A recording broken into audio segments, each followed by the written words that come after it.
आप सभी कृष्ण प्रेमियों को इस दास की ओर से जय श्री कृष्णा। एक ज्ञानप्रद कहानी आज आप लोगों के साथ साझा करता हूँ। एक बार एक चिड़िया ने परमात्मा से जाके शिकायत की। उस चिड़िया ने परमात्मा से कहा कि हे प्रभु, बड़ी मुश्किल से एक एक तिनका चुन करके मैंने घर बनाया था कि बरसात में खुद और अपने बच्चों को बारिश से बचा के रखूं, और आपने उस घर को तोड़ दिया, तूफान को भेज दिया आपने, और तूफान उस घर को उड़ा के ले गया। ये क्या किया आपने? इस पर परमात्मा ने कहा, आकाशवाणी हुई कि अरे चिड़िया, तू जो शिकायत कर रही है, तेरा शिकायत सही नहीं है। तेरे उस घोंसले में एक अजगर सांप आके बैठ गया था, और जब तू और अपने बच्चों के साथ उस घोंसले में लौटती तो वो सांप तुझे और तेरे बच्चों को खा जाता। इसीलिए मैंने तूफान को भेजा था कि तेरा वहाँ से घर उजड़ जाए, टूट जाए, ताकि तू उस घोंसले में ना पहुँच पाए और उस सांप तुझे ना खा सके। तो मैंने तो तेरी मदद की। कहते हैं हमारा स्वभाव ऐसा है कि हम जीवन भर कुछ ना कुछ परमात्मा से शिकायत ही करते रहते हैं, लेकिन ईश्वर जो करते हैं वो हमारे भले के लिए करते हैं, हमारी ज़िंदगी को सुरक्षित करने के लिए करते हैं। अगर हमें ये लगता है कि परमात्मा हमें कष्ट दे रहा है तो यह हमारी सोच गलत है।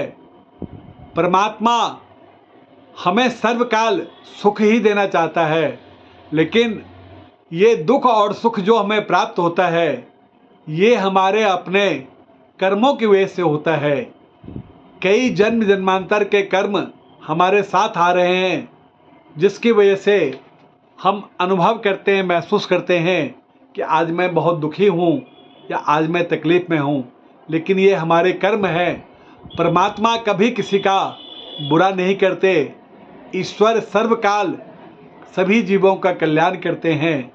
इसीलिए सर्वकाल ईश्वर के भरोसे रहिए और सीताराम सीताराम सीताराम गाते रहिए। कहते हैं जिस देश में जिस भेष में चाहे जैसे भी रहो, जिस देश में जिस भेष में चाहे जैसे भी रहो, राधा रमन राधा रमन राधा रमन कहो। जिस देश में जिस भेष में चाहे जैसे भी रहो, राधा रमन राधा रमन राधा रमन कहो। राधा रमन राधा रमन राधा रमन कहो। जिस देश में जिस भेष में चाहे जैसे भी रहो, राधा रमन राधा रमन राधा रमन कहो। कहते हैं सर्वकाल प्रभु के विश्वास में रहिए, प्रभु के भरोसे रहिए। वह परमात्मा सर्वकाल हमारा मंगल ही चाहते हैं। इसीलिए अगर हम चाहते हैं कि हमारा सर्वकाल मंगल हो तो हमें अच्छे कर्म करने होंगे और परमात्मा का गुणगान गाना होगा। अतः अपने जीवन को प्रभु में लगाइए, अपने इस जीवन को प्रभु को समर्पित कीजिए और उन्हीं का गुणगान गाते रहिए। इसी भाव के साथ सादर जय श्री कृष्णा।